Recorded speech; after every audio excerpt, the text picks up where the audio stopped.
ലേഡീസിനും ഒത്തിരി ഉപകാരപ്പെട്ട ഒരു കുഞ്ഞു ടിപ്പാണ് ഇന്ന് ഷെയർ ചെയ്യാൻ പോകുന്നത് കേട്ടോ. അതായത് നമ്മൾ പെട്ടെന്ന് എവിടെയെങ്കിലും ഒരു കല്യാണ ഫംഗ്ഷനോ അല്ലെങ്കിൽ എവിടെയെങ്കിലും നമ്മൾ പോകാൻ ഉദ്ദേശിക്കുമ്പോഴായിരിക്കും സാരി, ബ്ലൗസ്, സ്കേർട്ട് ഇതെല്ലാം അലമാരയുടെ പല പല സ്ഥലങ്ങളിൽ നിന്ന് നമ്മൾ തപ്പിയെടുക്കാൻ പോകുന്നു അല്ലെ. അപ്പൊ ഇനി ആ ഒരു പ്രശ്നം നിങ്ങൾക്ക് വരത്തില്ല കേട്ടോ. അപ്പൊ അത് എങ്ങനെയാണെന്ന് നമുക്ക് നോക്കാം. അപ്പൊ ഞാൻ ഇന്ന് 2 ടിപ്പാണ് പറയാൻ പോകുന്നത്. നമുക്ക് ആദ്യത്തെ ടിപ്പിലേക്ക് പോവാം. ഞാനിവിടെ ഒരു സാരി എടുത്ത് വെച്ചിട്ടുണ്ട് കേട്ടോ. അപ്പൊ ഈ സാരിക്ക് മാച്ച് ആയിട്ടുള്ള നമ്മുടെ ഒരു ബ്ലൗസും ഉണ്ട്, പിന്നെ അണ്ടർ സ്കേർട്ടും ഉണ്ട്. ഇനിയിപ്പോൾ നിങ്ങൾ ഇന്നേഴ്സും കൂടി, ചിലവർ അങ്ങനെയുണ്ട്, സെയിം കളറിൽ തന്നെ ഇന്നേഴ്സും കൂടി ഇതിന്റെ കൂടെ ധരിക്കാറുണ്ട്. അങ്ങനെയാണെങ്കിൽ അതും കൂടെ എടുത്തോളൂ കേട്ടോ. അപ്പൊ ഞാനിപ്പോ ഇവിടെ സാരി, ബ്ലൗസ്, സ്കേർട്ട് ഇത് മാത്രം എടുത്തിട്ടുള്ളേ. എന്നിട്ട് നമ്മൾ സാധാരണയായിട്ട് മടക്കുന്ന ആ ഒരു രീതിക്ക് ഇതുപോലെ ഇത്രയും വീതിക്കൊന്ന് ഫോൾഡ് ചെയ്ത് വെച്ചിട്ടുണ്ട്. ഇനിയിപ്പോൾ നമ്മൾ നേരെ ഒരു ഹാങ്കർ എടുക്കാൻ പോവുകയാണ്. എന്നിട്ട് ചെയ്യേണ്ടത് ഇതിന്റെ ഒരു അരഭാഗം എന്ന് പറയുമ്പോൾ ഇത്രയും, അതിന്റെ പകുതിക്കുന്ന് ഇങ്ങനെ അങ്ങോട്ട് വെച്ചിട്ട് നേരെ ഞാൻ ഇങ്ങനെ ഒന്ന് മടക്കിയെടുക്കാൻ പോവാണ് കേട്ടോ. ഇതുപോലെ ഇങ്ങനെ ഒന്ന് സാരി ഒന്ന് ചുളുക്കൊന്നും കൂടാതെ ഇതുപോലെ ഒന്ന് മടക്കിയെടുത്തേ. എന്നിട്ട് ഇതിന്റെ അകത്തേക്ക് നമ്മളുടെ ആ ഒരു സ്കേർട്ടും വെക്കാം, ബ്ലൗസും വെക്കാം. ബ്ലൗസ് വേണമെങ്കിൽ ഒന്ന് മടക്കണമെങ്കിൽ മടക്കാം, പക്ഷെ മടക്കി കഴിയുമ്പോഴേ ചുളുക്ക് അത് കുറച്ച് കൂടുതലായിട്ട് വീഴും. അപ്പൊ ഞാൻ അതുകൊണ്ട് മടക്കുന്നില്ല. ഈ ബ്ലൗസ് നിവർത്തി തന്നെ ഇങ്ങനെ അങ്ങോട്ട് വെച്ച് കൊടുത്തു കേട്ടോ. ഇതിന്റെ അകത്തേക്ക് ആ ഒരു സ്കേർട്ടും കൂടെ വെച്ച് കൊടുത്തു. സ്കേർട്ട് നമ്മൾക്ക് ഒരു പണി ചെയ്യാം, കുറച്ചുകൂടി വീതി കുറക്കാം. ഇതുപോലെ ഈ സ്കേർട്ടും വെച്ച് കൊടുത്തു. എന്നിട്ട് ഈ സാരി ഇതുപോലെ ഇങ്ങനെ ഒന്ന് മടക്കി, എന്നിട്ട് ചെയ്യേണ്ടതാണെന്നറിയോ, ഇതുപോലെ ഇങ്ങനെ അങ്ങോട്ട് എടുക്കാം.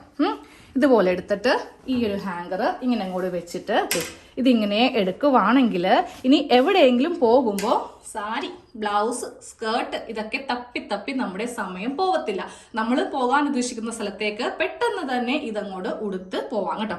അപ്പൊ ഇങ്ങനെ ഒന്നും കൂടെ നമ്മുടെ അലമാരയിൽ കൊണ്ട് തൂക്കിയിടുവാണെങ്കിൽ ഇതിൻ്റെ അകത്ത് കണ്ടോ നമ്മുടെ ബ്ലൗസ് ഉണ്ട്, സ്കേർട്ട് ഉണ്ട്. ഇനിയിപ്പോ പാൻറ്റീസ് ഒക്കെ ഉണ്ടെങ്കിൽ അതും ഇതിൻ്റെ അകത്തേക്ക് വെച്ചേക്കാം. നമ്മളിത് എങ്ങനെയൊക്കെ ഒന്ന് കൊണ്ടേ തൂക്കിയിട്ടാലും താഴത്തേക്കൊന്നും വീഴത്തില്ല കേട്ടോ. ഇതുപോലെ കൊണ്ടേ തൂക്കിയിടാം. ഇനിയിപ്പോ അടുത്ത പ്രശ്നം, എന്റെ ചേച്ചി ഞങ്ങളുടെ വീട്ടില് ഇങ്ങനെയൊന്നും തൂക്കാനായിട്ട് അലമാരയുടെ സ്ഥലമില്ല, ആകെ ഒരു അലമാരയുണ്ട്, കുറെ പേരുടെ തുണിയുണ്ട്. അപ്പൊ അങ്ങനെയുള്ളവർക്ക് വേണ്ടിയിട്ട് അടുത്ത ടിപ്പ് പറയാം. നമുക്കിത് അഴിക്കാം. പിന്നെ അടുത്ത വരാൻ പോകുന്ന കമന്റ് ഞാൻ ഒന്നും കൂടെ പറയാം കേട്ടോ. എന്റെ പൊന്നെ, ഞങ്ങളൊരു 5 സാരിക്ക് ഒരു ബ്ലൗസും അതേ സെയിം പാവാടയൊക്കെയാണ് ഉടുക്കുന്നത്. അപ്പൊ അങ്ങനെയുള്ളവര് ഇതങ്ങോട്ട് മാറ്റിക്കോ. ഞാനപ്പോ ഇതിന്റെ സാരിയും നമ്മുടെ ബ്ലൗസും പാവാടയും അങ്ങോട്ട് മാറ്റുവാണ് കേട്ടോ. അപ്പൊ ഞാനൊക്കെ അങ്ങനെ തന്നെയാണ്. ഒരു 5-6 സാരിക്ക് ഒരു ബ്ലൗസ് ആയിരിക്കും, ഒരു കറുപ്പ് ബ്ലൗസ് അങ്ങോട്ട്. കറുപ്പെന്ന് വെച്ചാൽ പണ്ടത്തെ അമ്മമാർ എടുക്കുന്ന പോലത്തെ പ്ലെയിൻ കറുപ്പല്ല, എന്തെങ്കിലുമൊക്കെ ഡിസൈൻ ഒക്കെ ഉള്ള ഒരു ബ്ലൗസ് ആയിരിക്കും നമ്മൾ കുറെ സാരിക്ക് വേണ്ടിയിട്ട് എടുക്കുക അല്ലെ. അങ്ങനെയുള്ളവര് ഈ ടിപ്പ് ചെയ്താൽ മതി. അപ്പൊ അത് എങ്ങനെയാണെന്ന് കാണിച്ചു തരാം. അപ്പൊ ഇതിന് വേണ്ടിയിട്ടേ നമ്മൾ ജസ്റ്റ് നമ്മുടെ ഈ സാരി ഇങ്ങനെ ഒന്ന് തുറന്നു വെക്കാം. അതായത് ഇതുപോലെയാണല്ലോ നമ്മളെല്ലാവരും മടക്കുന്നതൊക്കെ, ഏതാണ്ട് ഒരേ അളവിൽ തന്നെയാണ് സാരി എല്ലാം വരുന്നത് അല്ലെ. അപ്പൊ ഇപ്പൊ ഇതേപോലെ ഒന്ന് സാരി ഒന്ന് ഓപ്പൺ ചെയ്തിട്ടുണ്ട്. അപ്പൊ നിങ്ങൾ ഈ ഒരു ട്രിക്ക് ചെയ്യുന്നുണ്ടല്ലോ, ബെഡിന്റെ വീതി വെച്ച് ചെയ്താൽ മതി കേട്ടോ. കുറച്ചുകൂടി നമ്മൾക്ക് സൗകര്യം കട്ടിലിന്റെ പുറത്ത് വെച്ചിട്ട് ചെയ്യാനാണ്. കാരണം ഞാൻ ഇതൊന്നും കൂടെ ഒന്ന് ഓപ്പൺ ചെയ്യാൻ പോവാം. ഇതുപോലെ ഇങ്ങനെ ഒന്ന് സാരി ഒന്നും കൂടെ ഓപ്പൺ ഇതുപോലെ ഇങ്ങനെ ചെയ്ത് കൊടുത്തു. അപ്പൊ എനിക്കിപ്പോ ഈ ടേബിൾ കറക്റ്റ് ആണ്, കറക്റ്റ് സാരിയുടെ വീതി തന്നെ ഉള്ളത് കൊണ്ട് നന്നായിട്ട് എനിക്ക് മടക്കിയെടുക്കാൻ പറ്റും. ഇനിയിപ്പോ ജസ്റ്റ് ഒന്ന് ശ്രദ്ധിച്ചാൽ മതി, ഒത്തിരി വലിയ വലിയ കാര്യങ്ങളൊന്നും ഇല്ല കേട്ടോ. ഇത് നേരെ ഇതേപോലെ ഒന്ന് ഇതേപോലെ ഇത്രയും വീതി മതി. അധികം വീതി ആയിട്ടുണ്ടെങ്കിൽ നമുക്ക് ഒത്തിരി സ്പേസ് അലമാരയിൽ പോകും. ഇപ്പൊ നമ്മൾ ഈ സാരി എടേന്നൊക്കെ വലിച്ചെടുക്കുമ്പോഴേ ഓരോന്നായിട്ട് അടർന്ന് വീഴും. പിന്നെ എവിടെയെങ്കിലും പോയിട്ട് വന്നിട്ട് ഇതൊക്കെ മടക്കി വെക്കാൻ നമ്മൾക്ക് ഒത്തിരി മടി വരും അല്ലെ. അപ്പൊ നിങ്ങൾ ഇതൊക്കെ ഒന്ന് ട്രൈ ചെയ്യുവാണെങ്കിൽ ആ മടക്കുന്ന ഒരു കുറച്ച് സമയം മാത്രമേ നമ്മൾക്ക് വേണ്ടി വരത്തുള്ളൂ കേട്ടോ. പിന്നെ ഇവിടെ നല്ല ഭംഗിയായിട്ട് ഒതുങ്ങി അടങ്ങി ഇരുന്നോളൂ. ഓക്കെ. അപ്പൊ ഇതുപോലെ ഈ സാരി ഇങ്ങനെ ഒന്ന് മടക്കി എടുത്തു. എന്നിട്ട് ഇതിന്റെ ഈ ഒരു സെന്ററിൽ പിടിച്ചിട്ട് ജസ്റ്റ് ഇതിങ്ങനെ ഒന്ന് മടക്കിയെടുക്കാം. ഒത്തിരി പ്രയാസമൊന്നുമില്ല. ഇങ്ങനെ ഒന്നങ്ങോട്ട് മടക്കിയെടുക്കാൻ. എന്നിട്ട് ഇവ തമ്മിലൊന്ന് ലെവൽ ചെയ്യാം. ഇതുപോലെ ഇങ്ങനെ ലെവൽ ചെയ്ത് എടുക്കാം. അത് കഴിയുമ്പോൾ ഇത് ഒന്നും കൂടെ വേണമെങ്കിൽ കൈ നമ്മൾ ഇവിടെ ഇങ്ങനെ വെച്ചിട്ട് ഇത് ഒന്നും കൂടെ ഒന്ന് മടക്കി എടുക്കാം. അപ്പൊ ഇങ്ങനെ മടക്കി എടുക്കുമ്പോൾ ഈ ഭാഗം ഓപ്പണും ഇപ്പറേ നോക്കുമ്പോൾ ഇതിങ്ങനെ ഒരു ബോക്സ് പോലെ ആയിരിക്കും നമ്മൾക്ക് കിട്ടുന്നത്. ഇവിടെ ഇങ്ങനെ ബോക്സ് പോലെ കിട്ടിയില്ലേ. അപ്പൊ ഇതിങ്ങനെ കുറച്ച് വഴക്കിട്ട് മാറിയിരിക്കും. അപ്പൊ നമ്മൾ അതൊന്ന് ലെവലൊക്കെ ചെയ്ത് ഒന്ന് കറക്റ്റ് ആക്കുക കേട്ടോ. എന്നിട്ട് വീണ്ടും ഒന്ന് തിരിച്ചു വെക്കാം. അതായത് ഈ ഒരു ഓപ്പൺ സൈഡ് എല്ലാം ഓപ്പൺ സൈഡ് തിരിച്ചു വെക്കുക. തിരിച്ചു വെച്ചിട്ട് ഇത് നേരെ ഇങ്ങനെ ഒന്ന് മടക്കി എടുക്കുക. അത് കഴിയുമ്പോൾ ഇതിന്റെ മീതേക്ക് മടക്കി ഇങ്ങനെ എടുക്കുക കേട്ടോ. എന്നിട്ട് നമ്മളുടെ ആ ഒരു ബോക്സ് ഇല്ലേ, നമ്മൾ ആദ്യമേ പറഞ്ഞു ഒരു ബോക്സ് പോലെ ഇങ്ങനെ ഉണ്ടാവുമെന്ന്. ഇത്രയും ഭാഗമാണ് ഇങ്ങനെ ഓപ്പൺ ആയിട്ട് വരുന്നത്.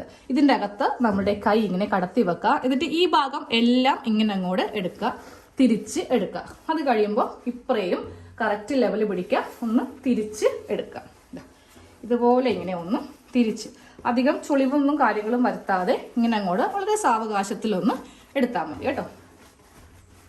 ഒറ്റ ഷോട്ടാണ് ഇത്, എഡിറ്റ് ചെയ്യുന്നില്ല. എഡിറ്റ് ചെയ്തിട്ടുണ്ടെങ്കിൽ നിങ്ങൾ പറയും ഇത് കട്ട് ചെയ്താൽ പറയും വേറെ എന്തൊക്കെയോ പരിപാടി ചെയ്ത് അത് നല്ല ഭംഗിയാക്കി കാണിച്ചതാണെന്ന്. കണ്ടോ, ഇതുപോലെ ഇങ്ങനെ ഒന്ന് ചെയ്തിട്ടുണ്ടെങ്കിൽ നമ്മുടെ സാരി അയൺ ചെയ്ത് വെച്ച സാരി ആണെങ്കിലും നല്ല നീറ്റ് ആൻഡ് ക്ലീൻ ആയിട്ട് ഇരിക്കും. ഈ ഷോട്ട് നിങ്ങൾക്ക് മനസ്സിലായല്ലോ, നമ്മളിവിടെ ഒന്നും കട്ടിങ്ങോ ഒന്നും ചെയ്തിട്ടില്ല കേട്ടോ. അപ്പോൾ ഏത് cotton sari, linen sari, polyester ഏത് സാരി വേണമെങ്കിലും നല്ല അടിപൊളിയായിട്ട് നമ്മൾക്ക് ഇങ്ങനെ ഒന്ന് മടക്കി വെക്കാം. വിത്ത് ബ്ലൗസും വിത്ത് പാവാടയും വേണമെങ്കിൽ ഇതിൻ്റെ അകത്ത് ഇഷ്ടംപോലെ സ്പേസ് ഉണ്ട്. എന്ത് വേണമെങ്കിലും ഇന്നേഴ്സ് വേണമെങ്കിലും നമ്മൾക്ക് ഇതിന് മാച്ച് ആയിട്ടുള്ളത് നമ്മൾ എടുക്കുമെങ്കിൽ ഇതിൻ്റെ അകത്ത് വെക്കാം. അത് നല്ല അടിപൊളിയായിട്ട് ഇങ്ങനെ അങ്ങോട്ട് ഇരുന്നോളും. ഇനി ഇതിൻ്റെ പുറത്ത് വേറെ വേറെ ഇതുപോലെ ഇങ്ങനെ മടക്കി വെക്കാം. ഇടയിൽ വെറുതെ സിമ്പിളായിട്ട് നമ്മൾക്ക് വലിച്ചെടുക്കാം. ഒന്നും ഓപ്പൺ ആയി പോവുകയോ ഇല്ലെങ്കിൽ എന്താ പറയുക തുറന്നു പോവുകയോ അങ്ങനെ ഒരുവിധ പ്രശ്നങ്ങളും ഇല്ല കേട്ടോ. അപ്പോൾ ഒരു കുടക്കീഴിൽ നമ്മൾക്ക് എല്ലാം സെറ്റാക്കി വെക്കാം. എനിക്ക് നല്ല മടിയുള്ള കാര്യമാണ് തുണി മടക്കി വെച്ചിട്ട് അത് പിന്നെ പടപടാന്ന് പറഞ്ഞ് അലച്ചും കെട്ടി വീണ് പിന്നീട് അത് മടക്കാൻ. അപ്പൊ എന്നെ പോലെയുള്ള കുറെ പേരുണ്ടാവും എന്ന് എനിക്കറിയാം. ആർക്കും എന്താ പറയുക വെറുതെ ഇങ്ങനെ പണി ചെയ്ത് കൂട്ടാനായിട്ടുള്ള സമയമൊന്നും ഉണ്ടാവില്ലല്ലോ. അപ്പൊ ഇതൊക്കെ ഒന്ന് ട്രൈ ചെയ്യുക. പിന്നെന്താ, ചാനൽ ഇഷ്ടപ്പെട്ടിട്ടുണ്ടെങ്കിൽ സബ്സ്ക്രൈബ് ചെയ്യുക. ഇത് നിങ്ങളൊന്ന് ഫ്രണ്ട്സിനൊക്കെ ഒന്ന് ഷെയർ ചെയ്താൽ നല്ലതായിരിക്കും. നല്ല നല്ല ടിപ്പൊക്കെ തരുമ്പോൾ അത്യാവശ്യം നമ്മൾക്ക് ഇഷ്ടപ്പെട്ടവർക്കൊക്കെ ഒന്ന് ഷെയർ ചെയ്ത് കൊടുക്കുന്നതിൽ തെറ്റില്ല. അപ്പൊ ശരി കേട്ടോ, വേറൊരു വീട്ടിൽ കാണാം.